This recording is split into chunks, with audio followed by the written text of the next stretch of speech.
욥기 8장 1절에서 7절에 있는 말씀입니다.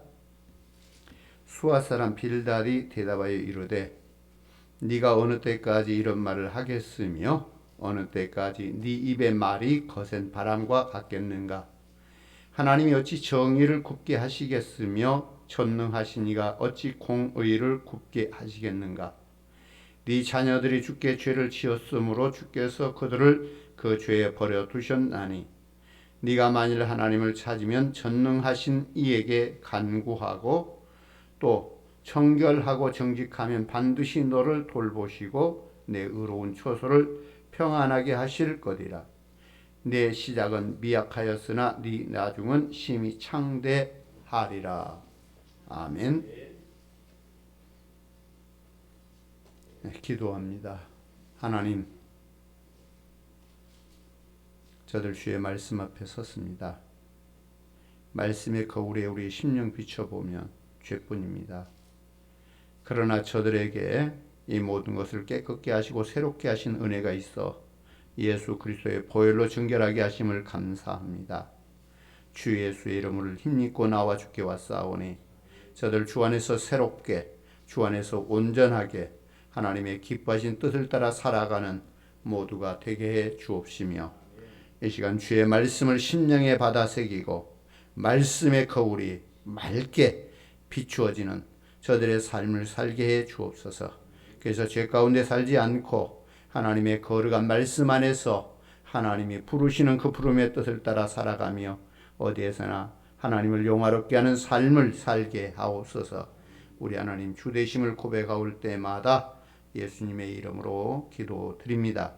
아멘. 계속해서 우리가 욥기를 봅니다. 우리가 욥기를 보면서 좀 우리가 이해하는데 좀 우리의 사고들이 조금 서로 상반된 사고들이 많이 일어납니다.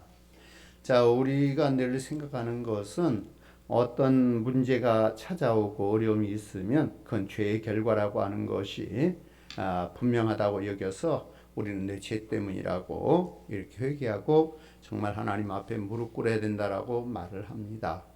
그러나 지금 욥에게 그러한 말들을 대입시켰을 때에 결코 욥은 절대 그거 아니다라고 이야기하고 있습니다. 그러나 그 친구들은 그렇게 이야기하고 있지요. 자, 이런 문제 속에서 어떻게 우리가 말씀을 이해하고 볼 것인가. 자, 이런 부분들이 우리의 생각하고 많은 대립을 일으켜요. 그래서 우리는 이 욥기를 보면서 새로운 하나의 시각을 가져야 됩니다. 그 새로운 시각은 범죄하지 않아도 이런 고난을 당할 수 있고 문제가 될 수 있구나. 그래서 우리는 누구를 대하든지 어떤 어려움 당한 사람이 있으면 당신은 죄의 결과라고 이러한 결론만 내리고 그를 갖다 책망하고 그렇게 하지 말고 욥을 봤더니 범죄하지 않았어도 하나님의 뜻대로 살려고 하는 자에게도 이런 고난은 오더라. 그건 하나님의 뜻을 이루고자 함이 있다 라고 하는 이런 부분도 있다라고 하는 것을 우리는 이해하고 봐야 됩니다. 그렇지 않고 결과, 보응의 결과 뭐 이런 정도로 은과 보응이라고 하는 이러한 결과적인 이런 상황을 가지고 본다면 결코 우리는 잘못된 시각을 가질 수가 있어요. 그러니까 모든 것이 죄의 결과라고 이렇게만 국한시켜 보지 말고 또 한편으로는 하나님 앞에 온전히 살고자 하는 자의 고난이라고 하는 이러한 모습도 봐야 됩니다. 그래야 시각이 잘못되지 않아요. 오늘날 세상의 일들을 가만히 들여다보면 악한 자들이 잘 되는 것들을 많이 봅니다. 선한 자들은 뒤로 밀리는 경향을 많이 봅니다. 자, 왜 그런 상황이 왔을까라고 들여다본다면 거기는 사단이 개입하고 사단이 역사하고 있다라고 하는 것을 볼 수가 있어요. 지금 이 욥의 상황도 그런 부분이에요. 정말 하나님은 욥이 순전하다고 인정하지만 사탄은 하나님을 인정하지 않고 결코 욥에게서 다 빼앗아버리면 욥이 그렇지 않을 거다라고 이런 관점에서 지금 욥에게 고난을 주고 있는, 그런데 그것을 바라보는 친구들은 죄의 결과라고 바라보고 있는 거죠. 그러다 보니까 시각이 맞지 않는 이런 모습이에요. 오늘 우리의 삶 속에도 이런 일은 얼마든지 있다라고 하는 거. 그래서 우리의 시각이 넓게 봐서 죄의 결과도 있지만 죄의 결과가 아닌 하나님 앞에 온전히 살고자 하는 자에 대한 사탄의 공격도 있다. 자, 이런 관점에서도 우리가 볼 수 있기를 바라요. 자, 욥기 8장에 보면은 욥의 친구였던 수아 사람 빌닷이라고 하는 사람이 욥을 책망하는 내용을 담고 있는 건데요. 2절의 말씀을 보면 빌닷은 욥의 말이 거센 바람 같다라고, 사나운 바람 같다라고 이렇게 논리를 펼치고 있는 거예요. 왜냐하면 6장 7장에서 욥이 엘리바스에 대한 응답을 거세게 했거든요. 그게 아니다라고. 그러니까 그걸 보고서 이 빌닷이 또 공격하는 것은 거센 바람 같다. 지금 이렇게 말하고 있는 거예요. 그리고 13절에서 하나님을 잊어버리는 자는 희망이 없고 20절에서 순전한 사람은 하나님께서 버리지 않고 형통하게 하신다라고 이렇게 펼치고 있는 말을 펼치고 있는 것을 보게 됩니다. 자, 이것은 어찌 보면은 엘리바스와 같이 똑같은 곧 보상 논리를 가지고 이야기하고 있고 원인과 결과라고 하는 상황으로 보상 논리로 이야기하고 있다라고 보게 되는 거예요. 곧 이것이 보통 세상 사람들의 시각입니다. 우리가 어떤 일을 바라보면 문제가 오면 그건 죄의 결과야. 이건 모든 사람들이 갖는 시각이에요. 근데 이 빌닷 역시도 엘리바스처럼 그 시각을 가지고 지금 바라보고 있는 거다. 오늘 우리의 시각도 거의 이런 시각으로 다 되어 있습니다. 그러나 우리는 이 욥기를 보면서 그 시각이 다 맞는 게 아니고 또 새로운 우리가 바라봐야 될 시각도 있다. 하나님이 뜻하심을 볼 수 있는 시각도 있어야 된다. 자, 이것을 보기를 바랍니다. 자, 우리가 빌닷의 말을 보면은요, 3절에서 이런 말을 해요. 하나님은 정의롭고 공의로운 분이라고 말을 하는데 3절 말씀을 보면 그래요. 하나님이 어찌 정의를 굽게 하시겠으며 전능하시니가 어찌 공의를 굽게 하시겠는가? 이렇게 지금 말하고 있어요. 자, 이 말은 하나님은 정의롭고 공의로우신 분인데 욥은 지금 하나님의 공의에 대해서 헐뜯고 있다. 하나님의 공의에 대해서 부정하고 있다. 막 이런 표현을 쓰고 있는 거죠. 그래서 하나님은 정의롭고 공의로우신 분이시기 때문에 하나님께서 행하시는 일은 틀림이 없다라고 지금 말합니다. 그래서 욥이 당하고 있는 고통이 하나님께서 정의를 드러내고 있고 정의를 드러낸 사건이라고 말을 하면서 하나님께서 공의로 심판하신 사건이라고 말하고 있는 거지요. 이런 뜻에서 하나님은 정의롭고 공의롭다라고 하는 이 시각으로 말하고 있는 거예요. 근데 그것이 지금 이 빌닷의 시각이 잘못된 거예요. 왜? 적용이 잘못됐습니다. 이미 하나님께서는 이 욥에 대해서 저는 순전한 사람이다. 하나님이 인정을 했거든요. 근데 그것을 가지고 자기 시각으로 이야기를 하고 있다라고 하는 자, 이런 모습이죠. 자, 4절에서 보니까 네 자녀들이 주께 죄를 지었으므로 주께서 그들을 그 죄에 버려 두셨나니 이렇게 말하고 있는 거죠. 욥의 자녀들이 한 번에 10명이 죽었잖아요. 그것은 곧 죄 때문에 네 죄 때문에 그 자녀들이 10명이 한 번에 죽는 건 이건 죄 때문이다. 지금 이렇게 지금 몰아가고 있는 거죠. 자, 그러면서 이 모든 것들이 원인과 결과가 있는, 원인은 죄이고 결과는 그렇게 하나님의 심판으로 임하여졌다. 자, 이렇게 지금 말하고 있는 겁니다. 자, 그러면서 빌닷은 그 문제에 대한 해결책을 또 이렇게 이야기하고 있어요. 5절에 보니까 내가 만일 하나님을 찾으면, 네가 만일 하나님을 찾으면 전능하신 이에게 간구하라. 자, 네가 하나님 찾고 전능하신 그 하나님 앞에 간구해라. 지금 이렇게 지금 말하고 있는 거죠. 자, 욥은 어떻게 이야기하고 있냐면 7장 21절 부분에서 정말 하나님이 나를 찾기를 바란다. 참 이런 식으로 곧 거꾸로 하나님이 나를 찾아주시기를 원하는 이런 방향인데 지금 빌닷은 네가 네 죄를 갖다 하나님 앞에 내놓고 하나님 찾아라. 그러면 문제가 해결될 거다. 이런 이야기를 하고 있는 거죠. 자, 빌닷은 욥에게 6절에서 이렇게 말하고 있어요. 또 청결하고 정직하면 반드시 너를 돌보시고 네 의로운 처소를 평안하게 하실 거리라. 자, 욥에게 온전하고 정직하라고 지금 하나님 여기서 지금 말하고 있는 거죠. 청결하라고. 그러면 하나님이 너를 분명히 바로 세워줄 것이다.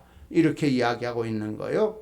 그러나 결코 하나님은 이미 욥에 대해서 순전하고 정직하다라고 하는 것을 이미 1장에서 말씀을 했어요. 그런데 이제 이 친구는 지금 그렇게 말하고 있는 겁니다. 자, 그러면서 우리가 어느 집에 가면 참 그 말을 많이 기록해 놓은 거 있지요. 7절에 내 시작은 미약하였으나 내 나중은 심히 창대하리라. 참 우리는 좋은 말이에요. 참 진짜 좋은 말. 시작은 미약하였으나 네 나중은 심히 창대할 것이다. 자, 그런데 이 얘기를 우리가 가만히 들여다보면 욥의 이야기처럼 곧 원인과 결과라고 하는 빌닷의 이야기처럼 이제 그런 논리에서 우리가 이제 본다면 지금 큰 죄로 인하여서 고난이 왔으니까 하나님 앞에 회개하면 하나님께서 형통하게 하신다라고 하는 뜻을 담고 있어요. 그러니까 그 말 자체가 네가 지금 문제가 네 죄의 결과로 그런 문제가 왔으니까 네가 지금 하나님께 돌아온다면 하나님이 형통하게 해줄 것이다. 이것이 내 시작은 미약하였으나 내 나중은 창대하리라. 이 말씀이에요. 자, 하나님께서 심히 창대하게 하신다라고 말하고 있는데 그렇다면 그 반대적인 개념 미약하다라고 하는 앞부분을 우리가 이렇게 볼 수 있어요. 지금 앞부분 미약하다 그 말은 하나님이 너를 갖다 죄의 결과로 심판해서 네 자녀들이 한 번에 10명 다 죽었지 않냐. 지금 네 재산 다 날아갔지 않냐. 네가 지금 그렇게 미약한 것은 너의 하나님이 심판의 결과다. 그러니까 네 심판의 결과이기 때문에 네가 지금 미약하다. 그럴지라도 네가 하나님께 돌아온다면 네 나중은 또 하나님이 세워줄 거다. 자, 이렇게 지금 말하고 있는 것을 보게 됩니다.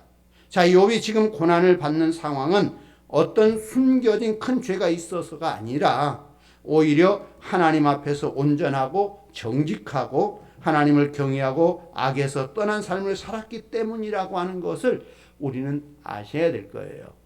그러니까 욥의 그 친구들의 접근은 죄의 결과라고 접근을 하는데 지금 욥이 당하고 있는 고난은 죄의 결과가 아니라 온전히 하나님 앞에 사는 자의 사탄으로부터 주어지는 고난이라고 하는 이러한 사실을 우리는 아셔야 될 것입니다.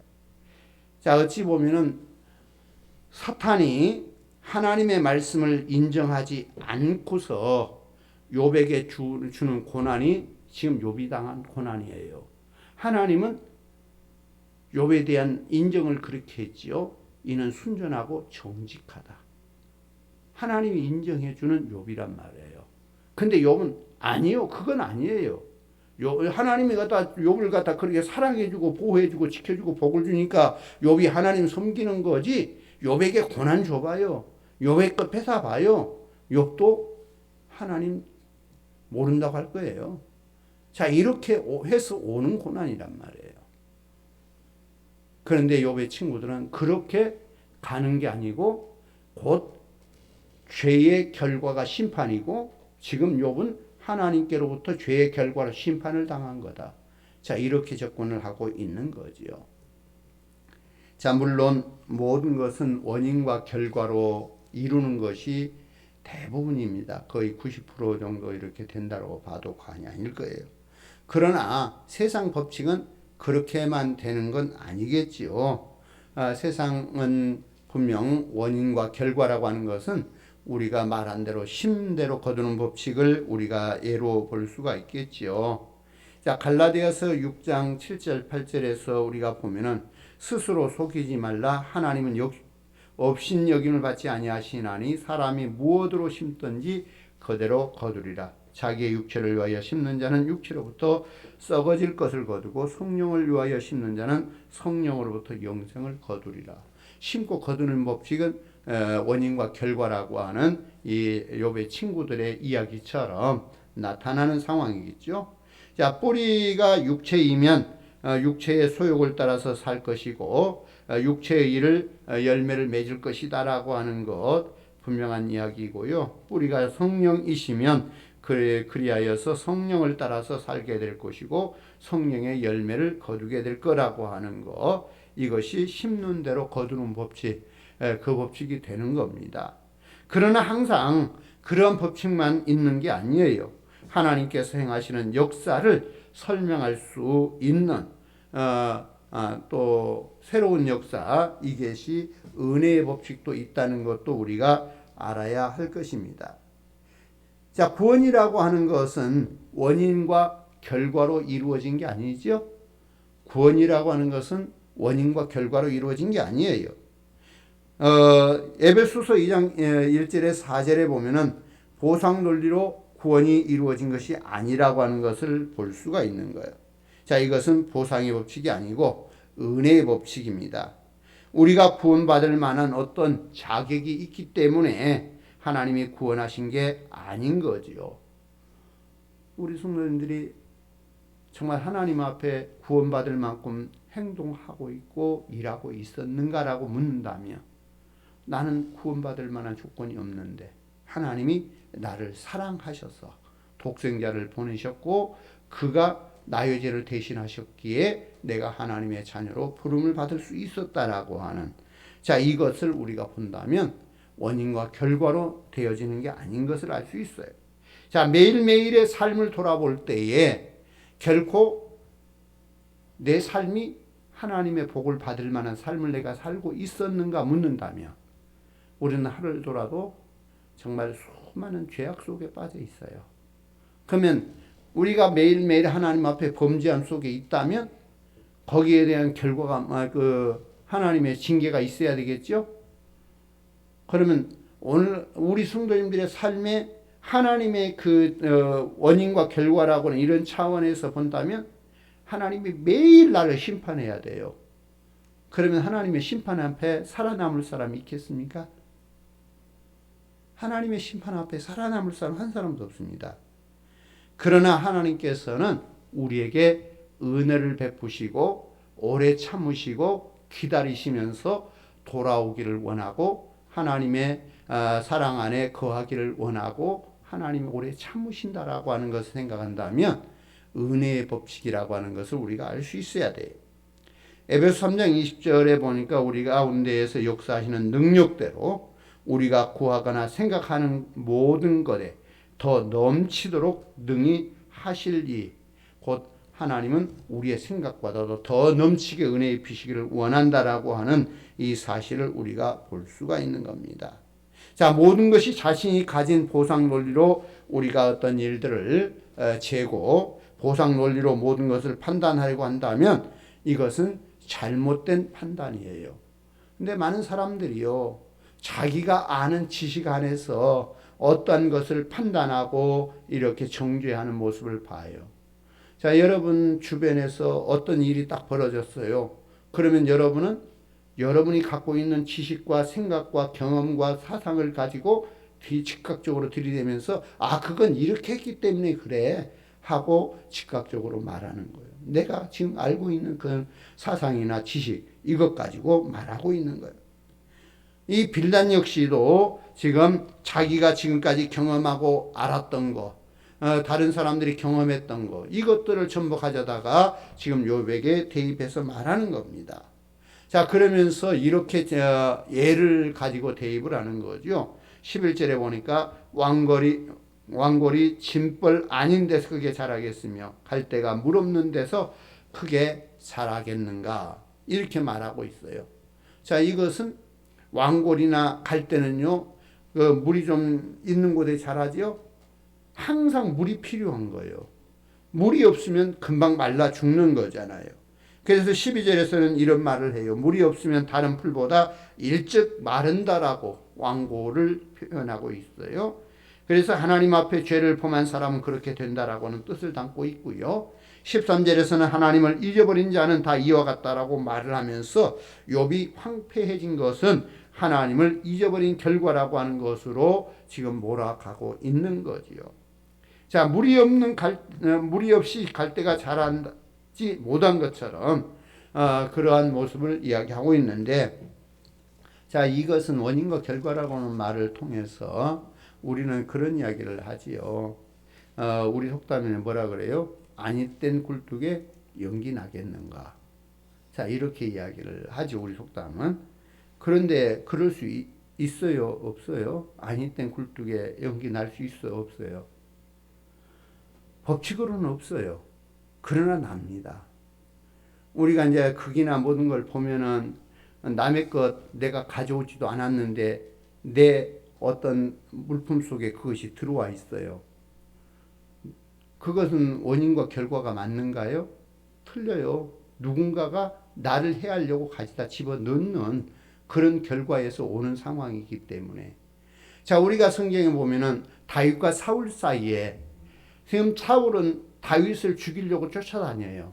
왜 그러느냐? 사람들이 다윗이 사울을 죽이려고 한다라고 이렇게 말하기 때문에 그렇다라고 하는 이야기예요. 그러나 절대 다윗은 사울을 죽이려고 하지 않았어요.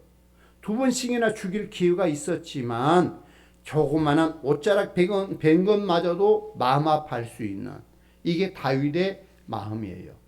그런데 사람들은 지금 사울에게 말하기를 다윗이 당신을 죽이려고 그런다 하고 지금 말하고 있는, 자, 이런 모습들.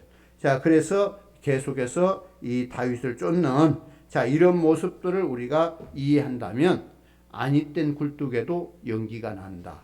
이건 세상의 그 삶의 법칙이에요. 삶의 모습이에요. 그러니까 누군가가 나를 해하려고 하면 모함을 하지요.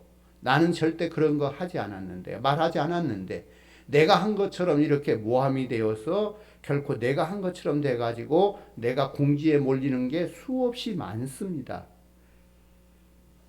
그러니까 세상은 원인과 결과로 이룬 게 아니고 원인 결과 아니고도 이루는 일들이 수없이 있다는 것을 우리가 볼 수 있는 거예요. 자, 지금 빌닷은 욥이 고난을 당하고 있는 것은 무엇인가? 그만한 죄를 지었기 때문이라고 지금 말을 하고 있지요. 분명히 무엇인가 하나님 앞에 큰 죄가 있었기 때문에 이러한 상황이 된다라고 하는 거예요. 괜히 욥이 고난 당하겠는가라는 이야기입니다. 그러나 욥기의 전체적인 내용은 그것이 아니고 오히려 욥이 하나님 앞에서 경건하게 살기 때문에 고난을 당한 것이다. 이게 욥기서의 전체적인 내용입니다. 처음과 끝이 하나님께서 욥이 죄의 결과로 당한 고난이 아니고 하나님 앞에 정직하고 온전하게 순전하게 살고자 하는 것 때문에 당한 고난이다. 이걸 말하고 있어요. 언제나 어떤 글을 우리가 보게 되면, 책을 보면은 처음과 끝이 결코 그 책의 내용을 전부 이야기를 하고 있는 거예요. 그러면 지금 욥기서가 이야기하고 있는 것은 하나님께서 욥은 하나님 앞에 정직하고 순전한 사람이다. 처음 부분에 이야기하고 있고 마지막에 하나님께서 또 이 세 친구를 불러놓고 하나님이 또 이야기하는 것은 그 욥의 말이 맞다. 지금 너희들은 잘못한 거야. 그렇기 때문에 욥에게 가서 재물을 가지고 와서 드리고 가서 기도받아. 그리고 이제 용서를 빌어. 지금 이렇게 이야기하고 있어요. 자, 그러니까 욥기서의 중심 내용은 욥이 순전한 사람인데 하나님 앞에 순전한 사람으로서 지금 사탄으로부터 지금 받는 고난이다. 자, 이걸 지금 말해주고 있는 겁니다. 자, 디모데후서 3장 12절에 보면 무릇 그리스도 예수 안에서 경건하게 살고자 하는 자는 박해를 받으리라. 이렇게 말씀하고 있는 거죠. 예수 그리스도를 따라서 이 세상을 이렇게 살려고 한다면 때로 이러한 고난을 당한다라고는 이야기예요. 디모데후서 1장 11절 12절에도 이 복음을 위하여 이 고난을 받되 부끄러워 아니하나니. 그러니까 초대교회 성도들이 정말 신앙으로 살려고 하다 보니까 그것 때문에 많은 고난을 당한 사람들이 있었다는 것을 보게 됩니다. 자, 우리가 지혜라고 하는 것은 우리의 관념을 넓게 가지는 거예요. 넓게 하나님께서 행하시는 일을 이해하는 것, 이게 지혜입니다. 지혜의 근본은 하나님을 아는 것이에요. 근데 사람은 자기가 지혜롭다고 하는데 그 지혜롭다고 하는 것이 자기 생각에 사로잡혀 있는 것이 지혜롭다고 이야기하는 거예요. 그러나 그건 지혜가 아닙니다. 자기 생각이 사로잡힌 건 지혜가 아니에요.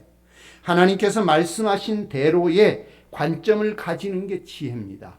하나님의 관점을 갖는 게 지혜예요. 또 하나님께서 생각하시는 바를 따라서 생각할 수 있는 게 지혜입니다. 하나님이 우리에게 지혜를 주셔야 하나님의 생각으로 생각할 수 있는 거예요. 자, 하나님께서 인정하시는 삶을 사는 것이 지혜로운 삶인 것입니다.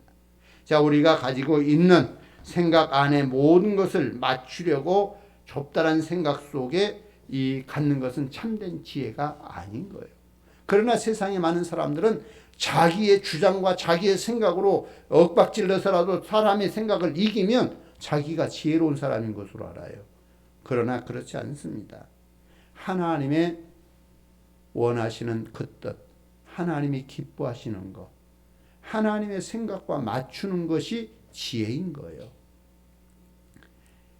자, 우리가 빌닷의 말의 문제점을 우리가 찾아보면요, 빌닷이 가지고 있는 신앙 논리는 무엇이 문제냐면 8절에 보니까 청하건대 너는 애시대 사람에게 물으며 조상들이 터득한 일을 배울지어다. 자, 옛사람이 터득한 지식을 배워야 한다라고 이렇게 말을 하고 있어요.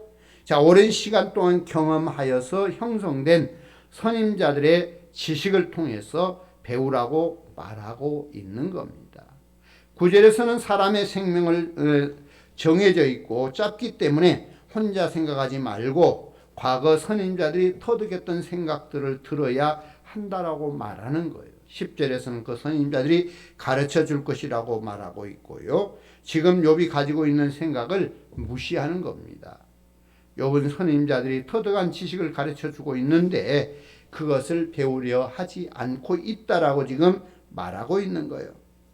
자, 빌닷의 주장은 엘리바스의 주장과 비슷한 면을 가지고 있는데 옛사람 선임자 경험 이것을 근거로 가지고 있는 거지요. 물론 지나간 사람들의 경험과 그 뒷세대의 사람들은 많은 교훈을 얻을 수가 있어요. 앞에 선배들이 선임자들이 쭉 걸어가면서 경험했던 내용들을 기록해 놓은 것들이 후임자들이 바라보면서 그 책을 통해서 보면서 이게 인생의 모습이구나. 이런 경험들을 했었고 이런 경험들이 우리에게 이렇게 오는구나. 특별하게 우리가 보는 것은 허준이 많은 갖다가 의학서적을 써놨던 것들이 후세대가 그걸 통해서 한의학을 발전시키고 그걸 경험을 토대로 해서 이렇게 우리가 이제 하는 것처럼 참 많은 선배들의 이야기가 결코 헛되지는 않아요. 그러나 모든 것이 거기에 국한된 것은 아니다는 것도 우리가 알 수 있어야 돼요. 자, 아무리 경험이 우수해도 하나님 말씀보다 그 경험이 우위에 있어서는 안 된다라고 하는 겁니다. 경험은 성경 진리에 검증받아야 하고요. 하나님의 말씀이 경험보다 더 권위가 있는 것이지 경험이 모든 것을 판단할 수 있는 척도가 될 수 있는 것은 아니다는 것도 우리가 아셔야 됩니다. 자, 하나님께서 세상 만물을 창조하셨는데 그걸 누가 경험한 사람이 있겠습니까? 그 경험을 누가 말할 수 있는 사람이 있겠습니까? 아무도 없어요. 자, 빌닷이 경험에도 죄가 있어야 고난이 있다라고 하는 것이고 그러나 성경에는 경건하게 살기 때문에 받는 고난이 있다라고 말하고 있는데 무엇이 더 폭넓은 이해인가를 우리가 볼 수 있어야 됩니다. 자, 우리가 이제 바리새인들의 경험과 전통, 그 계승을 받은 것을 가진 사람으로 우리가 이해합니다. 그런데 예수님은 하나님의 말씀을 가지신 분이에요. 자, 바리새인들은 그들의 앞선 경험과 전통을 가지고 예수 그리스도를 판단합니다. 안식일을 범했다라고 뭐라고 하고 있고, 예수님께서 금식하지 않고 음식을 먹는다라고 뭐라고 말하고 있는데, 과연 누가 옳은 것인가? 바리새인들은 앞에 지금까지 쭉 경험과 전통을 이어받으면서 자기들이 가진 지식을 가지고 지금 예수님을 공박을 하는 거예요. 금식을 하지 않고 있고 정말 안식을 범하고 있고, 자 이렇게. 그러나 누가 맞느냐면 하나님의 관점에서 보는 게 맞는 거예요. 하나님의 뜻을 가지고 보는 게 맞는 거예요. 그래서 예수님께서는 안식일의 주인이 나다 라고 이야기하고 있고, 그 금식에 대한 것은 뭐 주인과 그 함께 있을 때, 그 결혼한 그들과 함께 있는데 거기서 그 금식하고 있겠느냐라고 이야기하는 것처럼, 자 이런 모든 것들을 우리가 이제 볼 수 있는 거죠. 자 그래서 우리가 조금 이 빌닷이 생각하는 사고가 좀 다르다라고 하는 거, 우리는 하나님의 관점에서 모든 것을 바라볼 수 있어야 된다라고 하는 것을 보게 되는 겁니다. 자 빌닷은 자기의 주장을 말하기 위해서 예를 들어서 이야기를 하고 있어요. 자, 주변은 빌닷에서 볼 수 있는 여러 가지 상황을 가지고 욥을 교훈을 합니다. 이미 왕골과 갈대를 가지고 이야기를 했었고, 또 13절에 하나님을 잊어버리고 악한 길을 갔을 때 온 결과에 대해서 설명을 했었고요. 또 14절에 보니까 그가 믿는 것이 끊어지고 그가 의지하는 것이 거미줄 같다라고 이렇게 말을 하면서, 여기서 거미줄 같다라고 하는 말은 약해서 의지해야 아무 의미가 없다는 이야기입니다. 거미줄은 기댈 수 있는 만큼 안전하지 못하다는 표현을 이렇게 쓰고 있고요. 또 15절에서는 그 집을 의지할지라도 집이 서지 못하고 굳게 붙잡아 주어도 집이 보존되지 못하리라, 이렇게 지금 말하고 있는 거죠. 욥은 굳게 서지 못하는 집을 의지하고 있는 사람이라고 이렇게 표현해서 말하고 있는 겁니다. 그러니까 욥이 지금 의지하고 있는 거, 거미줄 그거 별 의미 없다, 끊어져 버린다 금방. 그리고 집 그거 세워졌다고 생각하지만 그것도 금방 무너질 수밖에 없는 거다. 자 이렇게 이야기하고 있는 거죠. 자 그리고 16절에서 19절의 말씀을 보면 욥은 뿌리가 뽑힌 나무 같다라고 지금 이렇게 표현해서 말을 합니다. 그래서 그는 햇빛을 받고 물이 올라 그 가지가 동산에 뻗으며 그 뿌리가 돌무더기에 서리어서 돌 가운데 들어갔을지라도 그것에서 뽑히면 그 자리도 모르는 채하고 이르기를 내가 너를 보지 못하였다리니 그 길의 기쁨은 이와 같고 그 후에 다른 것이 흙에서 나리라. 자 이렇게 해서 결코 그 나무가 아무리 갖다가 뭐 번성하게 자라더라도 뽑혀버리면 그 자리는 아무 흔적도 없고, 또 이제 그 다른 나무가 날 것이고 뭐 그건 의미 없다. 자 이렇게 지금 말하고 있는 거죠. 그러니까 욥에게 결코 네 의지할 게 아무것도 없지 않느냐 하고 예를 들어 이야기하는 겁니다. 지금 과거에 아무리 많이 가졌을지라도 지금 욥이 하나도 없이 싹 잊어버렸잖아요. 아무 필요 없는 거다. 의지할 거 네가 뭐 있냐? 아직도 네가 의지할 게 있냐? 참 이렇게 지금 표현하고 있는 거예요. 20절에서 22절의 말씀을 보니까 하나님은 순전한 사람을 버리지 아니하고 악한 자들을 붙들어 주지 않는다라고 하는 말을 통해서 결코 네가 순전하게 하나님께 서야 된다. 그래야 하나님이 너를 붙들어 줄 거다. 지금 이렇게 지금 공박을 하고 있는 겁니다. 자, 물론 빌닷의 논리가 일리가 없는 건 아니에요. 일리는 있어요. 뭐 우리가 거미줄 의지해 봐야 그것이 우리에게 무슨 힘을 주겠습니까? 내가 어디 깊은 데 빠졌는데 갔다 거기서 나오려고 보니까 거미줄이 쭉 갔다가 내려오고 있어요. 그럼 거미줄 타고 올라갈 거예요? 금방 떨어져 버리지? 의지할 수 없다는 이야기예요. 어떤 뭐 집이나 또 지금까지 내가 크게 번성했는데 그것들이 그냥 사라져버린 지금 의지할 수 있는 게 있느냐? 그걸 지금 이야기할 수가 있는 거지요. 그래서 이제 욥은 그 빌닷은 욥에게 이러한 예를 들어서 전부 가지고 지금 욥을 공박을 하는 거지요. 자, 빌닷은 욥을 바르게 진단하지 못하고 있는 겁니다. 욥이 하나님을 경외하고 악을 버리기를 힘쓰는 사람이었음을 빌닷은 인정하지 못하고 있는 거예요. 그러니까 욥이 하나님을 찾다가 받은 고난이라고는 인정하지 않고 죄의 결과로만 보고 말하고 있는 것. 또 한 가지 우리가 생각해야 될 것은 빌닷은 지금 자신이 마치 하나님을 다 이해하고 있는 것처럼 판단하여 말하고 있다는 사실에 문제점을 우리가 두고 봐야 될 것입니다. 자신이 하나님을 대변하는 재판관이 되는 것처럼 악한 자라고 결론을 내리고 말하고 있는 것을 보게 됩니다. 자, 이것은 오히려 하나님 앞에서 교만한 행동을 하고 있는 거지요. 사람은 자신이 서 있어야 될 위치, 자신이 서 있어야 될 자리를 알아야 되는데 빌닷은 자신이 어찌 보면은 위에 재판관의 자리에 섰고 자기 나름대로 하나님의 자리에 서버리는 자, 이러한 잘못을 범하고 있는 거예요. 참 우리는 그러잖아요. 내가 갖지 못했을 때, 내가 참 어려울 때, 그때는 사람들 갖고 높은 사람들 밑에 가서 이렇게 굽실거리다가도 그 상대가 약해지고 어려워지고 위에 올라가서 그를 갖다가 지배하는 자의 모습으로 이렇게 서잖아요. 지금 그게 잘못되어 있는 거예요.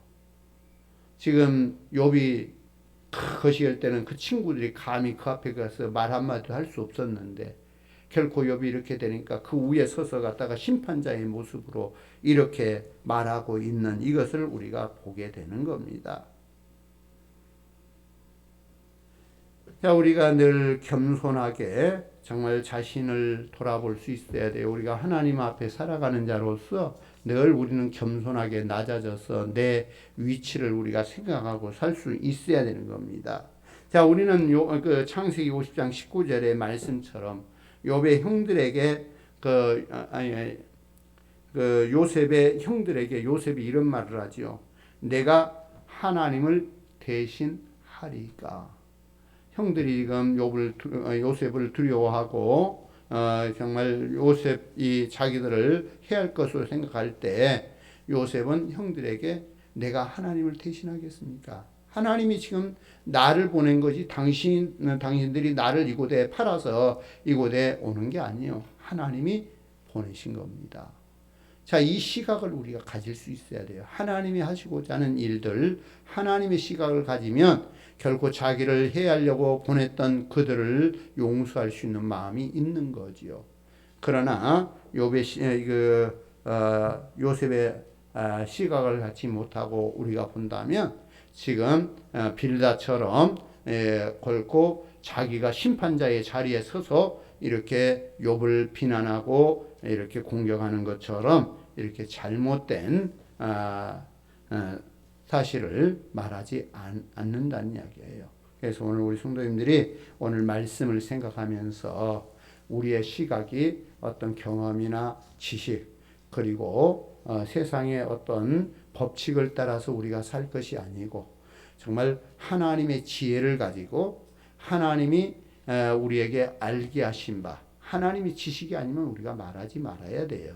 그러나 우리는 하나님의 지식으로 말하지 않고 자신의 생각과 자신의 그 의지와 자신의 그 지식으로 이렇게 사람들을 정죄하고 그러는 상황들을 볼 수 있는데 이것들이 문제일 것이고 결코 우리는 하나님의 뜻 안에서 판단하고 볼 수 있기를 주의 이름으로 축원합니다.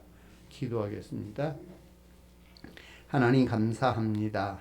우리를 주의 자녀 삼아 주시고 아버지가 친히 인도해 가시니 주의 거룩한 뜻을 깨달을 수 있고 주의 거룩한 뜻을 따라 모든 것을 판단하고 살아갈 수 있는 하나님의 지혜가 있고 하나님의 총명함이 열려져서 하나님의 관점에서 보고 하나님의 관점에서 판단할 수 있는 삶을 살아가도록 주의 은혜로 충만하게 하옵소서.